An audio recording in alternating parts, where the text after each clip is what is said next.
नमस्कार मित्रांनो, जय शिवराय. तुमच्या सगळ्यांचा लाडका मी प्रज्वल. काल विधानसभेमध्ये ज्यांना आपण आपली जनतेची सेवा करण्यासाठी आपण ज्यांना निवडून देतो, त्याच विधानसभेमध्ये आया बहिणींवरती शिवाय द्यायचा प्रकार असेल किंवा एकमेकाची माई बहीण काढण्याचा प्रकार असेल, ते प्रकार तर चालू असतात जे जनतेचे सेवक आपण विधानसभेत निवडून देतो. पण मात्र काल एक असा विषय घडलाय जो फक्त माझ्या तर अखंड महाराष्ट्राच्या भावनेचा विषय. तर तो जितेंद्र आव्हाड उर्फ, त्यांना आता मी नाही म्हणत, ते मुंबऱ्याचे पोपट वगैरे शब्द वापरतात, मी तर काय तसले शब्द वापरत नाही त्यांच्यासाठी. त्यांनी काल छत्रपती शिवाजी महाराजांचा अपमान करताना त्यांनी जो शब्द वापरला की त्यांचा राज्याभिषेक करताना त्यांचं कुंकुम टोळक अंगठ्याने केलं पायाच्या. त्यांचा राज्याभिषेक करताना त्यांचं कुंकुम टोळक अंगठ्याने केलं पायाच्या अंगठ्याने. की म्हणे छत्रपती शिवरायांचा राज्याभिषेकाच्या वेळी छत्रपती शिवरायांचा टिळक म्हणे अंगठ्याच्या पायाच्या अंगठ्याने झालाय. हाच जितेंद्र आव्हाड उर्फ जितुद्दीन उर्फ जित्या, जो जगविख्यातपणे हिंदू धर्मावरती राजरोषपणे बोलत असतो, जो जित्या औरंगजेबाच्या आणि त्या टिपू सुलतानाच्या उदात्तीकरणाचं कौतुक करतो, तिथे डोकं टेकवलं जातो मस्तकावरती. का आता कोणाला खुश करतोय ते आपल्याला माहितीच नाही. पण मात्र ते त्याचे जे कोणी पिल्लावल तिने आजूबाजूला पाळून ठेवली आहे, काल तो ज्यावेळेस ते वक्तव्य त्यांनी केलं त्यावेळेस आजूबाजूला आपल्या मराठीत बसलेले, महाराष्ट्रातला मराठाच बसला होता बरं, किंवा आजूबाजूचे 18,012 बोलते जे आपण सगळे निवडून देतो लोकप्रतिनिधी म्हणून आपल्यावरती जाऊ दे.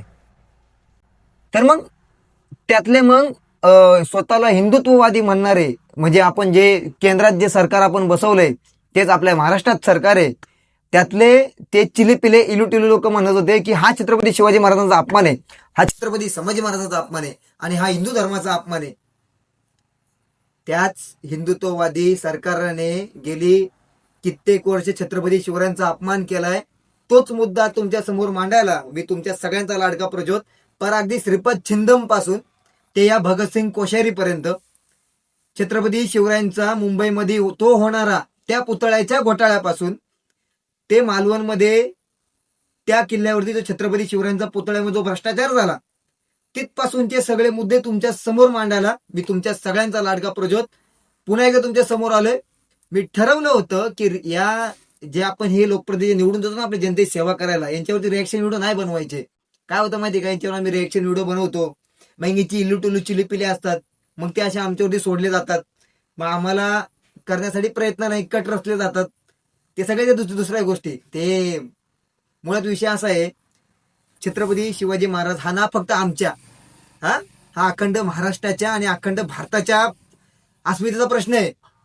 आणि हा जित्या जे काल म्हटला त्याचा मी आता तुम्हाला सविस्तर एक शांततेत मी तुम्हाला एक पुरावे सांगतो की छत्रपती शिवरायांचा राज्याभिषेक हा नेमका कशा प्रकारे झाला. सर्वांना जय शिवराय. छत्रपती शिवरायांचा राज्याभिषेक कसा झाला तर गागा भट्टांनी श्री राजाभिषेक असा एक ग्रंथ लिहिलाय. त्या राजाभिषेक ग्रंथामध्ये गागा भट्टांनी ज्याप्रमाणे छत्रपती शिवरायांचं जे वर्णन केलंय राज्याभिषेकाच्या क्रमाचं, त्याचं वर्णन असं आहे की छत्रपती शिवरायांचं मंचकार होऊन झालं, सुवर्ण तुला झाली, त्यानंतर अनेक हिंदू साधू संत त्यावेळेस अखंड देशामधनं अखंड भारतवर्षामधनं आले होते छत्रपती शिवरायांचं ते तेजस्वी रूप पाहण्यासाठी. त्या पूर्ण संपूर्ण विधीमध्ये हा जित्या जे बरळलाय ना, त्याचा साधा राजरोषपणे उल्लेख सुद्धा नाहीये.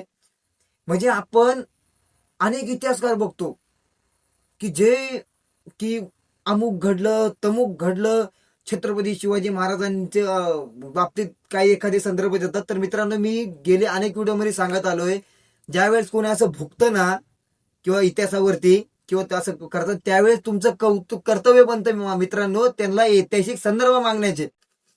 हा जितेंद्र आव्हाड जे म्हटलाय त्याचा ऐतिहासिक संदर्भ हा त्याच्या किंवा कोणत्या त्यांच्या सवंगड्यांना विचारून त्यांनी विचारला असेल, त्यांचा ऐतिहासिक संदर्भ आम्हा शिवभक्तांना, आणि जे आम्ही शिवराज्याभिषेक मध्ये जे आम्ही जीवाची एवढी आवडा ताण करून आम्ही जो राज्याभिषेक महाराजांचा करतो ना, त्यामध्ये जितेंद्र आव्हाडांनीच आता सांगावं की बाबा तू कोणत्या ऐतिहासिक संदर्भावरती हा मुद्दा मांडला. त्यानंतर जितेंद्र आव्हाड ते बरळला छत्रपती शिवरायांवरती. त्यानंतर इल्लू टिल्लू जे कोणी आहेत ती लोक छत्रपती शिवाजी महाराज अपमान केला म्हणून बोंबलत होते जोरजोरात ठणठणा परभेमीच्या देटापासून. तर मित्रांनो, तुमच्याच काळामध्ये कैक 1000 करोडोचं स्मारक छत्रपती शिवरायांचं होणार होतं मुंबईमध्ये. त्याचं काय झालं? त्यामध्ये कैक 1000 करोडोंचा घोटाळा झाला फक्त जलपूजनेसाठी. तुमचे आदरणीय देशातले जे कोणी आहेत ते मुंबईत आले, त्यांनी आम्ही बघतोय त्यांनी कलश तिथे सोडलेला आहे आणि छत्रपती शिवरायांचं ते होणार स्मारक असं ठरलं होतं. तिथे स्मारक होण्याच्या आधी गुजरातमध्ये स्मारक बनलं. आनंद आहे की त्यांचं सुद्धा कर्तृत्व अफाट आहे.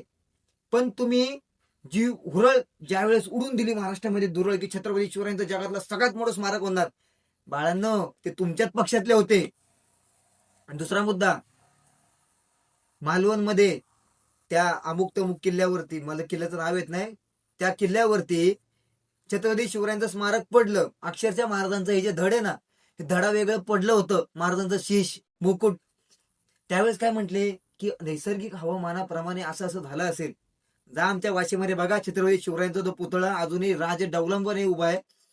एवढंच काय, छत्रपती शिवरायांचे अनेक पुतळे महाराष्ट्रामध्ये आहेत. पण मात्र घाईघाईत कामं करायची, घाईघाईत हे करायचं. आता राहिला प्रश्न, तर स्वतःला हिंदुत्ववादी तुम्ही म्हणून घेता, तर मग तुमच्या सरकारचा जो आदरणीय मानला जातो, ज्याला तुम्ही हाताशी धरून अनेक सत्तांतर केली ज्या राज्यपालाच्या काळामध्ये, ते तुमचे भगतसिंग कोश्यारी. त्या भगतसिंग कोश्याऱ्यांनी महात्मा ज्योतिराव फुले आणि सावित्रीबाई फुले यांच्यावरती आक्षेपार्ह वक्तव्य केलं होतं. जो भगतसिंग कोश्यारी असा म्हणतो, बाबा वय म्हणत सुद्धा थोडं वयरुद्ध आहे, मान ठेवायला पाहिजे. त्या भगतसिंग कोश्यारीने जे काही वक्तव्य केलं त्या वक्तव्यानुसार की छत्रपती शिवाजी महाराज पुराने काल के आदर्श है, नए काल के आदर्श तो नितीन गडकरी जी है. मग मुळात हे नितीन गडकरीजींना जरी पटलं का, मी तर म्हणतो त्या वक्तव्यानंतर नितीन गडकरींचा आता डाऊनफॉल सुरू झालाय तुमच्या कर्तृत्वाचा. त्यामुळे हा सुद्धा तुमच्या पक्षाचा होता, तो सुद्धा तुमच्या पक्षाचा होता. आता राहिला प्रश्न या पक्षांचा, या आशावाल्या पक्षांचा, किंवा त्या आशावाल्या पक्षांचा, किंवा अशा पक्षांचा यांच्या बोलणं ना, हे अरे गेले तरी सगळे यांचे तुम्ही आज पुतळे जाळाल, उद्या तुम्ही परत त्यांना निवडून द्याल. ते का बोलतोय मी? कारण की त्या याच्यामध्ये तो जो कोणी आहे ना, तो श्रीपाद छिंदम आमदारकीमध्ये असताना तुमचा तो महापौर होता, तुमच्या त्या याचा अहिल्यानगरचा, अहमदनगरचा, मला वाटते कदाचित कोणतरी एका विभागाचा तो उपमहापौर होता. त्या वक्तव्यावर तुम्ही काय केलं? त्याला निलंबित केलं, त्याला कोर्टमध्ये टाकलं आणि त्याला तुम्ही जेलमध्ये टाकला. ठीक आहे. नंतर तो या इलेक्शनमध्ये 2018च्या का 2019च्या इलेक्शनमध्ये तो निवडून आला दुसऱ्या याच्यामध्ये. आणि आज बघा, आज अशी परिस्थिती आहे, आता हे जे मध्यंतरी नगरसेवकाची इलेक्शन झाली, त्या नगरसेवकाच्या इलेक्शनमध्ये तो श्रीपाद छिंदम परत निवडून आलाय. आणि याला निवडून कोण दिलं? त्याच्या समाजाने. मग त्याच्या समाजाला सुद्धा एक प्रश्न करायचा आहे, बाबा छत्रपती शिवरायांचं कर्तृत्व आपण एवढं मानतो, छत्रपती शिवरायांनी ना फक्त एकाचा, त्यांनी अखंड मराठ्यांच्या महाराष्ट्राचा फक्त विचार न करता सगळ्या अखंड हिंदुस्थानाचा ज्यांनी उद्धार केला, त्या छत्रपती शिवरायांचं तुम्ही हे करता. आणि मला मुळात कळत नाही, त्याच्या आजूबाजूला हे जे फिरत असतात ना शेपूट हलवत त्या श्रीपाद छिंदमच्या, अरे मला कळत नाही काय चालू काय नक्की आहे. छत्रपती शिवरायांचा वारंवार तुम्ही अपमान करणार, तुम्ही वारंवार तिथं महाराष्ट्र धर्मावरती तुमचा हात उद्धतीकरण तुम्ही औरंगजेबावरती बोलता का? त्या टिपू सुलतानाचं एवढं राजकारण आज या महाराष्ट्रामध्ये सुरू आहे, ज्या महाराष्ट्रामध्ये शहाजी राजांपासूनचा इतिहास आहे, ज्या महाराष्ट्रामध्ये पार्थ शालिवान सख्यांपासूनचा इतिहास आहे, हे मध्ये टिपू सुलतानाचं तुम्ही कुठनं वादळमध्ये काढताय? त्या टिप्याचा महाराष्ट्राचा काडी मात्र संबंध नाहीये. पण हे कोणासाठी? ठराविक विशिष्ट समाजाच्या लोकांसाठी. म्हणजे येऊन जाऊन प्रत्येक विधानसभेमध्ये तुम्ही, प्रत्येक याच्या राज्यसभेमध्ये तुम्ही विकासाच्या मुद्द्यावरती बोलायचं नाही. जर विकासाच्या मुद्द्यावर बोलायला लागलो किंवा जर तुम्ही त्यांना प्रश्न केले तर तुम्ही म्हणता अरे नावच घेतो, तू काँग्रेसचा आदमी, तू इसका आदमी, तू आदमी का पार्टी, तू उद्धव ठाकरे का आदमी, तू ये आदमी. अरे जरा स्वतःच तपासून पहा. तुम्ही आज जे म्हणताय ना, याचा आदमी त्याचा आदमी, मी तर सगळ्यांचेच काढणार आहे, त्याचा विषय सोडणारच तुम्ही. आणि तुम्ही सुद्धा एकेकाळी त्याच पक्षात होता. तुम्ही जे काल जे विधानसभेत जे काय घडलं, तो जितेंद्र आव्हाड जे काय म्हटला, त्या जितेंद्र आव्हाडाने याच्या आधी किती जणांच्या मांड्याला मांडी लावून तू कुठं फिरलाय? तुम्ही त्याच्या बाजूलाच बसता ना प्रत्येक याच्यामध्ये. मग तुमच्यातला एकालाही का वाटलं नाही की जाऊन त्याच्या खाडकणी मुस्कटीत टाकावा? आता आज आम्ही महाराष्ट्रातला माझा प्रत्येक युट्यूबर मित्र आज याच्यावरती आवाज उठवतोय, प्रत्येक जण याच्यावरती आज मुद्दे मांडतोय. तर मला एक गोष्ट कळत नाही, हे छत्रपती शिवाजी महाराजांचं नाव घेऊन किती वेळा राजकारण करणार आहात तुम्ही. आज छत्रपती शिवरायांच्या गडकोटाची अवस्था बघा. आज छत्रपती शिवरायांचा वैचारिक विचार बनवण्यापेक्षा छत्रपती शिवरायांचं अमुक काय, छत्रपती शिवरायांचं गुरु कोण, छत्रपती शिवरायांनी कुठे केलं, छत्रपती शिवाजी महाराज कुठनं पळाले, छत्रपती शिवाजी महाराजांनी कुठे लूट केली, काय केलं, तुम्हाला कशाला पाहिजे.